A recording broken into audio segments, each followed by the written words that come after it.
नमस्कार जोहार, आपका स्वागत है खबर छत्तीसगढ़ में। तो आइए जानते हैं छत्तीसगढ़ के हर छोटे बड़े शहर से 25 फटाफट बड़ी खबरों को। इससे पहले यदि आप वीडियो को लाइक नहीं किए तो लाइक कर दीजिए और चैनल में नए हैं तो चैनल को सब्सक्राइब कर लीजिए। और आप वीडियो को कहां से देख रहे हैं कमेंट बॉक्स में हमें जरूर बताइए। किसानों को नहीं देना होगा बढ़ा हुआ बिजली बिल, सरकार देगी सब्सिडी। जे मुख्यमंत्री विष्णुदेव साय ने बिजली के बढ़े दामों को मामूली बताया। हाल ही में छत्तीसगढ़ विद्युत नियामक आयोग ने बिजली बिल के दाम बढ़ाए हैं। इस पर सीएम ने कहा कि वर्ष 2025-26 के लिए टैरिफ में मात्र 1.89% की वृद्धि की गई है। ये जो विगत वर्षों में न्यूनतम वृद्धि में से एक है। साथ ही कहा कि किसानों को सब्सिडी मिल रही, ऐसे में किसानों पर भी इसका असर नहीं पड़ेगा। हमारा उद्देश्य है कि छत्तीसगढ़ के कृषक वर्ग पर कोई अतिरिक्त आर्थिक भार न पड़े। घरेलू विद्युत दरों में केवल 10 से 20 पैसे तक की मामूली वृद्धि की गई है, जबकि कृषि पंप उपभोक्ताओं के लिए 50 पैसे प्रति यूनिट की वृद्धि की गई है। इसका भी सीधा असर किसानों पर नहीं पड़ेगा, क्योंकि यह राशि शासन द्वारा सब्सिडी के रूप में पहले से अग्रिम भुगतान की जा रही है। प्रधानमंत्री धन धान्य कृषि योजना को मंजूरी, जानिए मोदी कैबिनेट के प्रमुख निर्णय। जब प्रधानमंत्री मोदी की अध्यक्षता में केंद्रीय मंत्रिमंडल ने आज 6 वर्ष की अवधि के लिए प्रधानमंत्री धन धान्य कृषि योजना को स्वीकृति दे दी। यह योजना 2025-26 से 100 जिलों में लागू होगी। नीति आयोग के आकांक्षी जिला कार्यक्रम से प्रेरित प्रधानमंत्री धन धान्य कृषि योजना कृषि एवं संबद्ध क्षेत्रों पर केंद्रित पहली विशिष्ट योजना है। योजना के प्रभावी नियोजन, कार्यान्वयन और निगरानी के लिए जिला, राज्य और राष्ट्रीय स्तर पर समितियां गठित की जाएंगी। प्रत्येक धन धान्य जिले में योजना की प्रगति की निगरानी 117 प्रमुख प्रदर्शन संकेतकों के आधार पर की जाएगी। धान खरीदी केंद्र में 54 लाख की गड़बड़ी, एफआईआर दर्ज। जब बिलासपुर के मस्तूरी विकासखंड स्थित रिश्दा धान खरीदी केंद्र में बड़ा घोटाला सामने आया। में खरीफ विपणन वर्ष 2024-25 के दौरान रिकॉर्ड में खरीदी की गई 1763 क्विंटल धान का कोई भौतिक स्टॉक मौजूद नहीं मिला। अनुमानित मूल्य करीब 54 लाख रुपये आंका गया। बता दें कि यह गड़बड़ी सहकारी बैंक की जांच में उजागर हुई। इसके बाद शाखा प्रबंधक ने मस्तूरी थाने में शिकायत दर्ज कराई। पुलिस ने धान खरीदी केंद्र प्रभारी कृष्ण कुमार करियारे और कंप्यूटर ऑपरेटर सुख जांगड़े के खिलाफ आईपीसी की धारा 420, 409 और अन्य सरकारी कार्य में भ्रष्टाचार से जुड़ी धाराओं के तहत एफआईआर दर्ज की है। जल जीवन मिशन योजना पर भूपेश बघेल डिप्टी सीएम के बीच तीखी बहस, छत्तीसगढ़ सदन में जोरदार हंगामा। छत्तीसगढ़ विधानसभा के मानसून सत्र के दूसरे दिन जल जीवन मिशन को लेकर सदन में जोरदार बहस देखने को मिली। पूर्व मुख्यमंत्री भूपेश बघेल और डिप्टी सीएम अरुण साव के बीच इस मुद्दे पर तीखी नोकझोंक हुई।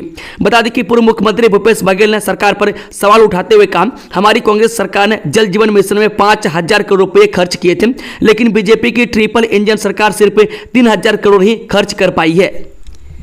एक अवैध घुसपैठियों को निकालेगी छत्तीसगढ़ सरकार, सभी जिलों में स्पेशल टास्क फोर्स गठित। छत्तीसगढ़ की भाजपा यानी कि बीजेपी सरकार ने राज्य में कथित रूप से रह रहे अवैध घुसपैठियों के खिलाफ सख्त रुख अख्तियार कर लिया। यह मामला मंगलवार को सदन में उठा। मैं ध्यान आकर्षण में अजय चंद्राकर ने बांग्लादेशी रोहिंग्या घुसपैठियों का मुद्दा उठाया। अजय चंद्राकर ने दावा किया कि राज्य के कई जिलों में घुसपैठिए रह रहे हैं और लगातार इनकी जनसंख्या बढ़ रही है। डीजे संचालकों के लिए बड़ी खबर, रात 10 से सुबह 6 बजे तक लाउड स्पीकर बजाने पर होगी सख्त कार्रवाई, जाने वजह। सुप्रीम कोर्ट के सख्त आदेश के बाद दुर्ग पुलिस ने डीजे संचालकों की बैठक ली। आगामी दिनों में त्योहार को देखते हुए ध्वनि प्रदूषण नियंत्रण अधिनियम का सख्ती से पालन करने की हिदायत दी।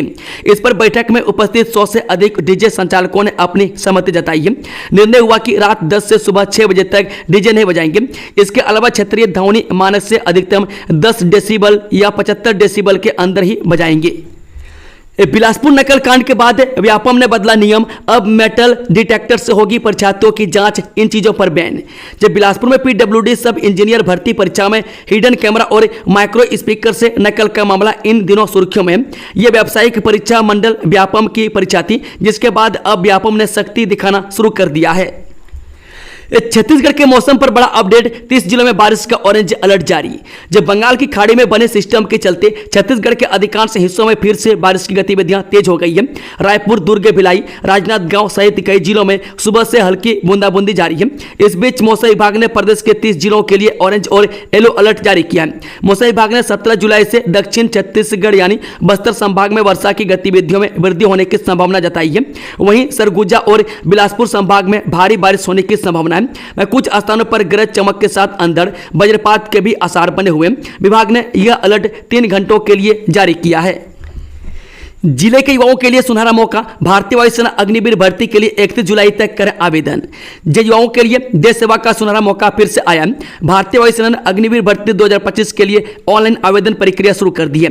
इच्छुक युवा 11 जुलाई से लेकर 31 जुलाई 2025 तक ऑनलाइन पंजीयन कर सकते हैं। इस भर्ती अभियान के तहत वे सभी युवा आवेदन कर सकते हैं जिनकी आयु 17.5 वर्ष से 21 वर्ष के बीच है और जिन्होंने भारतीय वायुसेना द्वारा निर्धारित शैक्षणिक योग्यता और शारीरिक मानकों को पूरा किया है। छत्तीसगढ़ हाईकोर्ट का बड़ा फैसला, पति नहीं ले सकता पत्नी की कॉल का डिटेल, याचिका खारिज। जब छत्तीसगढ़ हाईकोर्ट ने निजता के हनन को लेकर बड़ा फैसला दिया। पति द्वारा पत्नी की कॉल डिटेल मांगे जाने वाली याचिका को कोर्ट ने खारिज कर दिया। वह कोर्ट ने कहा कि अनुच्छेद 21 के तहत जीवन और गोपनीयता की गारंटी है। पति पत्नी के रिश्ते के बीच निजी गोपनीयता जरूरी है। वह दुर्ग निवासी युवक ने हाईकोर्ट जस्टिस राकेश मोहन पांडे की सिंगल बेंच में यह याचिका लगाई थी। यह मामला दुर्ग जिले के एक युवक से जुड़ा है जिसका विवाह 4 जुलाई 2022 को राजनांदगांव निवासी युवती से हुआ था। विवाह के कुछ ही दिनों बाद संबंधों में खटास आ गई। पत्नी ने हिंदू विवाह अधिनियम की धारा 13 क्लॉज 1 सब क्लॉज आई के अंतर्गत तलाक की याचिका दाखिल की। साथ ही वैवाहिक अधिकारों की पुनर्स्थापना हेतु भी याचिका धारा 9 के लगाई। वह दूसरी तरफ पत्नी ने भी पति के खिलाफ धारा 125 से CRPC के तहत भरण पोषण की मांग की और साथ ही पति के माता पिता व भाई के खिलाफ घरेलू हिंसा अधिनियम के तहत कार्रवाई की। 11 सूत्रीय मांगों को लेकर स्वास्थ्य कर्मियों का हल्लाबोल प्रदर्शन, सरकार पर लगाया संविदा कर्मचारियों के साथ छल का आरोप। जिले के स्वास्थ्य कर्मचारी MHM के सैकड़ों महिला पुरुष कर्मचारियों ने अपनी 11 सूत्रीय मांगों को लेकर कलेक्ट्रेट का घेराव किया। इस दौरान राज्य सरकार के खिलाफ जमकर नारेबाजी की और आरोप लगाते हुए कहा कि राज्य सरकार ने संविदा कर्मचारियों के साथ छल किया है। हम आपको बता दें कि आज दोपहर 2:30 बजे कलेक्टर कार्यालय का घेराव कर मुख्यमंत्री के नाम ज्ञापन सौंपा है जिसमें कहा गया कि राज्य सरकार ने मांगों पर विचार नहीं किया। स्वास्थ्य कर्मचारी अनिश्चितकालीन हड़ताल पर जाने को बाध्य होंगे और आम जनता को होने वाली असुविधा के लिए राज्य की सरकार जिम्मेदार होगी। पंडरिया इंदौरी को सीएम साय व डिप्टी सीएम अरुण साव की सौगात, युवाओं के लिए बनेंगे मिनी स्टेडियम। विधायक भावना बोहरा ने जताया आभार। युवाओं के बेहतर भविष्य, रोजगार, शिक्षा और स्वावलंबन के साथ साथ खेल प्रतिभाओं को प्रोत्साहित करने के लिए डबल इंजन भाजपा सरकार द्वारा लगातार प्रयास किए जा रहे हैं। इसी क्रम में मुख्यमंत्री विष्णुदेव साय और उप मुख्यमंत्री अरुण साव ने नगर पालिका पंडरिया और नगर पंचायत इंदौरी में मिनी स्टेडियम निर्माण के लिए 2-2 करोड़ रुपए की स्वीकृति प्रदान की है। इस ऐतिहासिक फैसले पर विधायक भावना बोहरा ने मुख्यमंत्री और उप मुख्यमंत्री के प्रति आभार व्यक्त करते हुए कहा कि यह निर्णय स्थानीय युवाओं के लिए एक बड़ी सौगात है। उन्होंने कहा कि इन मिनी स्टेडियमों के निर्माण से क्षेत्र में खेल गतिविधियों को बढ़ावा मिलेगा और युवाओं को बेहतर खेल सुविधाएं प्राप्त होंगी। CBSE स्कूलों में ऑयल बोर्ड लगाए जाएंगे। मोटापे से बचाव और स्वास्थ्य जीवन शैली को बढ़ावा देने के लिए नई पहल। जो केंद्रीय माध्यमिक शिक्षा बोर्ड यानी कि CBSE ने छात्रों में स्वास्थ्य जीवन शैली को बढ़ावा देने और बढ़ते मोटापे की समस्या से निपटने के लिए एक नई पहल की शुरुआत की है। 15 जुलाई 2025 को जारी सर्कुलर के अनुसार देश भर के सभी CBSE से संबंधित स्कूलों में ऑयल बोर्ड लगाए जाएंगे। बता दें कि CBSE की यह पहल पहले से जारी शुगर बोर्ड से की तर्ज पर है। बोर्ड ने बताया कि हाल के वर्षों में बच्चों और वयस्कों में मोटापे की दर तेजी से बढ़ी है। NFHS 5 के अनुसार शहरी क्षेत्रों में हर 5 में से 1 वयस्क अधिक वजन या मोटापे से ग्रसित है। बता दें कि लिसेंट GBD 2021 के अनुसार भारत में मोटे बच्चों की संख्या 2025 में 1 करोड़ 8 लाख से बढ़कर 2050 तक 4 करोड़ 49 लाख हो सकती है, जिससे भारत दुनिया में दूसरा सबसे अधिक मोटापा प्रभावित देश बन सकता है। विधानसभा में उठा साइबर क्राइम का मामला, बीजेपी विधायकों के सवालों से घिरे गृह मंत्री। छत्तीसगढ़ विधानसभा में आज प्रदेश में लगातार बढ़ते साइबर अपराध का मामला गूंजा।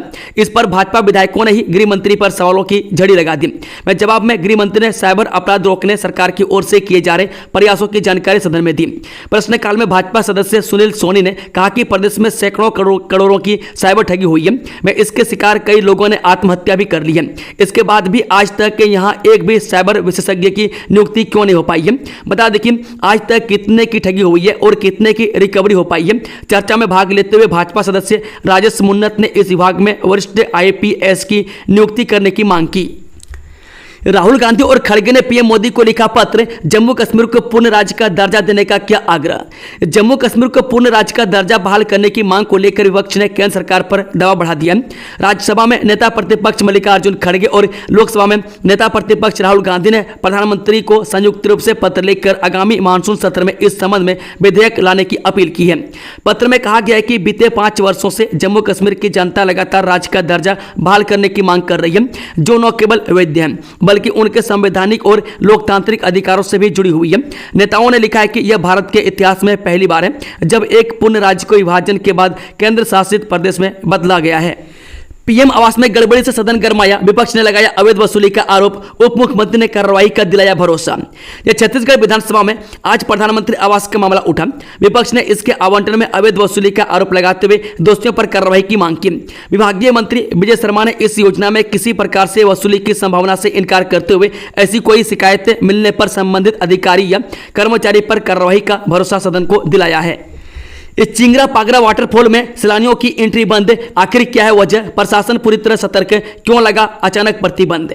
ये छत्तीसगढ़ में इन दिनों जंगली हाथियों का खौफ बढ़ता ही जा रहा है। गरियाबंद जिले के प्रसिद्ध पर्यटन स्थल चिंगरा पागरा वाटरफॉल में अब आम जनता का प्रवेश पूरी तरह से प्रतिबंधित कर दिया गया है। प्रशासन के अनुसार वाटरफॉल से लगे ग्रामीण इलाकों में बीते कुछ दिनों से हाथियों का दल सक्रिय है। सुरक्षा कारणों से प्रशासन ने पर्यटकों को वहां जाने से मना कर दिया। वाटरफॉल मार्ग पर चेतावनी बोर्ड लगाए गए और पुलिस बल की भी तैनाती कर दी गई है ताकि किसी प्रकार की अनहोनी न हो। राजनांदगांव गोलीकांड में शामिल रेत तस्कर गिरफ्तार, पुलिस ने एमपी से धर दबोचा। जिस शहर के मोहड़ वार्ड में रेत माफिया द्वारा ग्रामीणों पर चलाए गए गोलीकांड मामले में पुलिस ने अब तक 8 आरोपियों को गिरफ्तार किया है। वहीं इस मामले में एक और आरोपी को पुलिस ने मध्य प्रदेश के ग्वालियर से पकड़ा है। इस गोलीकांड के मामले में फरार 2 अन्य आरोपियों की तलाश से की जा रही है। बता दें कि राजनांदगांव शहर के मोहड़ वार्ड स्थित शिवनाथ नदी से अवैध रेत तस्करी रोकने गए ग्रामीणों पर रेत तस्करों द्वारा गोली चलाकर हमला किया गया था। इस मामले में लगभग 1 महीने में पुलिस ने एक के बाद एक 8 आरोपियों को गिरफ्तार किया था। वहीं 9वें आरोपी मध्य प्रदेश के खिरोड़ा जिला पुरेना निवासी फल्ली उर्फ मनोज सिकरवार को गिरफ्तार किया है। इस स्वामी आत्मानंद संविदा शिक्षक और कर्मचारी संघ ने भरी हुंकार, 1 अगस्त करेंगे प्रदेशव्यापी आंदोलन।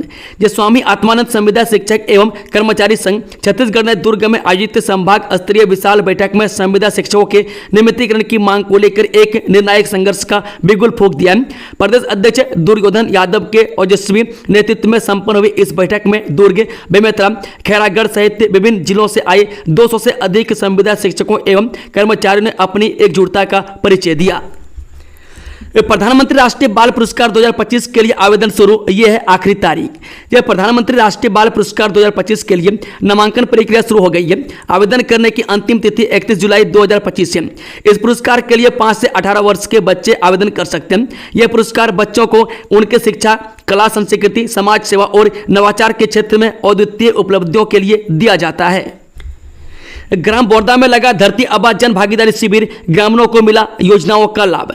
जिला स्तरीय धरती आबा जन भागीदारी अभियान के अंतर्गत आज 14 जुलाई को शक्ति विकासखंड के ग्राम बोरदा के ग्राम पंचायत में लाभ संतृप्त शिविर का आयोजन किया गया। धरती आबा जनजातीय ग्राम उत्कर्ष अभियान अंतर्गत शिविर स्थल पर Aadhaar card, ration card, Ayushman Bharat card, skill cell, प्रधानमंत्री आवास, व्यक्तिगत शौचालय, सामुदायिक शौचालय निर्माण तथा कौशल्य प्रशिक्षण सेवाओं आदि योजना की जानकारी दी गई व लाभान्वित किया गया।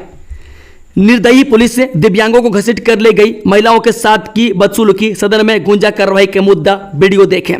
छत्तीसगढ़ की राजधानी रायपुर में पुलिस का एक बार फिर अमानवीय चेहरा सामने आया है। मामले का वीडियो सोशल मीडिया पर तेजी से वायरल हो रहा है। वह विधानसभा घेराव करने जा रहे दिव्यांगों के साथ पुलिस ने दुर्व्यवहार किया है। पुलिस ने सारी हदें पार करते हुए बेरहमी से घसीटते हुए गाड़ी में बैठा रही है। आरोप है कि निर्दयी पुलिस ने इस दौरान महिलाओं के साथ की बदसलूकी भी की। पुलिस प्रदर्शनकारियों को लेकर नवा रायपुर के धरना स्थल तूता भेज दिया है। इस सवर रहा जगदलपुर, 50 करोड़ रुपए की मिली स्वीकृति, बीजेपी प्रदेश अध्यक्ष किरण देव ने सीएम साय का जताया आभार। जो नगर निगम क्षेत्र जगदलपुर को संवारने के लिए नगरीय प्रशासन एवं विकास विभाग से शहर के सौंदर्यीकरण एवं विकास कार्य के लिए 50 करोड़ रुपये राशि की स्वीकृति मिली है। भाजपा प्रदेश अध्यक्ष एवं विधायक किरण सिंह देव ने जगदलपुर शहर के सौंदर्यीकरण एवं विकास कार्यों के लिए नगरीय प्रशासन एवं विकास विभाग के मंत्री अरुण साव को पत्र लिखकर राशि की मांग की थी। छत्तीसगढ़ के 22 वरिष्ठ नेताओं से पीएम मोदी करेंगे दिल की बात। 19 जुलाई को होंगे एक साथ। ये प्रधानमंत्री मोदी 19 जुलाई को छत्तीसगढ़ के वरिष्ठ नेताओं से दिल की बात करेंगे। 22 वरिष्ठ नेता वे होंगे जिन्होंने पीएम मोदी के साथ किसी न किसी भूमिका में कार्य किया। प्रदेश का भाजपा संगठन भी तैयारी में जुट गई है। वह संभावना है कि प्रधानमंत्री ऑनलाइन जुड़कर नेताओं के साथ चर्चा करेंगे। वह जिनके साथ पीएम संवाद करने वाले उसमें मुख्यमंत्री विष्णुदेव साय, विधानसभा अध्यक्ष डॉक्टर रमन सिंह, सांसद बृजमोहन अग्रवाल के साथ कुछ विधायक भी शामिल हैं। इसी के साथ कुछ पूर्व सांसद और भाजपा के वरिष्ठ नेताओं के भी नाम हैं। शराब सेवन, अवैध वसूली, स्टाफ को मानसिक रूप से प्रताड़ित करने के आरोपों में कार्रवाई। आत्मानंद स्कूल के प्राचार्य निलंबित। जो स्वामी आत्मानंद शासकीय उच्चतर माध्यमिक विद्यालय अर्जुनी, जिला बलौदा बाजार के प्रभारी आचार्य खूबचंद सरसिहा को छात्र से एडमिशन के लिए अवैध रूप से पैसे लेने के आरोप में निलंबित कर दिया गया। यह कड़ी कार्रवाई जिला कलेक्टर दीपक सोनी के निर्देश पर की गई है। वह प्रभारी प्रिंसिपल पर विद्यालय परिसर में शराब सेवन कर आने, छात्रों व अभिभावकों से अवैध रूप से धन वसूलने, कर्मचारियों को मानसिक रूप से प्रताड़ित करने, अनुचित आचरण एवं अनुशासनहीनता फैलाने जैसे गंभीर आरोप लगे। वह विकासखंड शिक्षा अधिकारी बलौदा बाजार द्वारा की गई जांच में आरोपों की पुष्टि हुई है। कोरोना काल से बंद लोकल ट्रेनें पटरी पर लौटी, यात्रियों को मिली राहत। छत्तीसगढ़ से लोकल ट्रेन में सफर करने वाले यात्रियों की सुविधा के लिए रेलवे ने कोरोना काल से प्रभावित चल रही है लोकल ट्रेनों का संचालन पुनः बहाल कर दिया है। अब राजनांदगांव रेलवे स्टेशन से कुल 14 लोकल ट्रेन गुजरेगी। बीते कुछ वर्षों में लोकल ट्रेनों के यात्रियों को काफी दिक्कतों का सामना करना पड़ रहा था। बार बार यात्री ट्रेनें रद्द होने और लोकल ट्रेनों को नहीं चलाए जाने के चलते दैनिक यात्रियों से लेकर प्रदेश के दूसरे जिलों में जाने वाले यात्रियों को असुविधाओं का सामना करना पड़ता था। इस सामुदायिक स्वास्थ्य केंद्र में बारिश का कहर, जल भराव बना बड़ी समस्या, मरीज डॉक्टर सभी बेहाल। छत्तीसगढ़ में प्रशासन भले ही बरसात के पूर्व जल निकासी और साफ सफाई को लेकर बड़े बड़े दावे करता हो, लेकिन जमीनी हकीकत हर बार इन दावों की पोल खोल देती है। ऐसे ही एक खबर मंगलवार को हुई। देर रात हुई तेज बारिश के बाद नगर पंचायत पलारी स्थित सामुदायिक स्वास्थ्य केंद्र परिसर में लगभग 1 से 1.5 फीट तक पानी भर गया, जिससे इलाज कराने आए मरीज, उनके परिजन और ड्यूटी कर रहे चिकित्सक एवं अन्य स्टाफ जल भराव की समस्या से जूझते रहे। माँ की रोटी कैंटीन का शुभ आरंभ। अब सिर्फ 50 रुपए में मिलेगा स्वादिष्ट और घर जैसा भोजन। नगर में सामाजिक सरोकार की दिशा में बुधवार को एक प्रेरणादायक पहल हुई। स्टेशन रोड स्थित माँ की रोटी नामक महिला संचालित कैंटीन का शुभ आरंभ नगर पालिका अध्यक्ष निखिल कांत साहू एवं उपाध्यक्ष देवीचंद राठी ने किया। इस कैंटीन का संचालन शहर की जय गंगा मैया महिला समूह द्वारा किया जाएगा, जिसका उद्देश्य जनता को मात्र 50 रुपये में स्वादिष्ट और पौष्टिक भोजन उपलब्ध कराना है। अंधविश्वास में बच्चे की हत्या का खुलासा, अगवा करके आरोपी ने दी नरबली, 15 महीने बाद गिरफ्तार। बलरामपुर जिले के सामरी थाना क्षेत्र में 15 माह पहले 3 साल के बच्चा गुम हुआ था। पुलिस की जांच में खुलासा हुआ है कि बच्चे की बेरहमी से हत्या की गई है। इस मामले में पुलिस ने बच्चे की हत्या करने वाले एक आरोपी को गिरफ्तार किया। आरोपी ने बताया कि उसने अंधविश्वास में आकर बच्चे की नरबली दी थी। आरोपी ने बच्चे की हत्या के बाद उसके शव को दफना दिया था। पुलिस ने आरोपी को गिरफ्तार करने के बाद जेल भेज दिया है। दोस्तों, खबरों का सिलसिला समाप्त होता है। अगर जानकारी पसंद आई है तो वीडियो को लाइक, शेयर, चैनल को सब्सक्राइब जरूर कर लें और कमेंट बॉक्स में अपना फीडबैक देना ना भूलें। Thank you, all the best. जय हिंद, जोहार छत्तीसगढ़ भाई लोगन।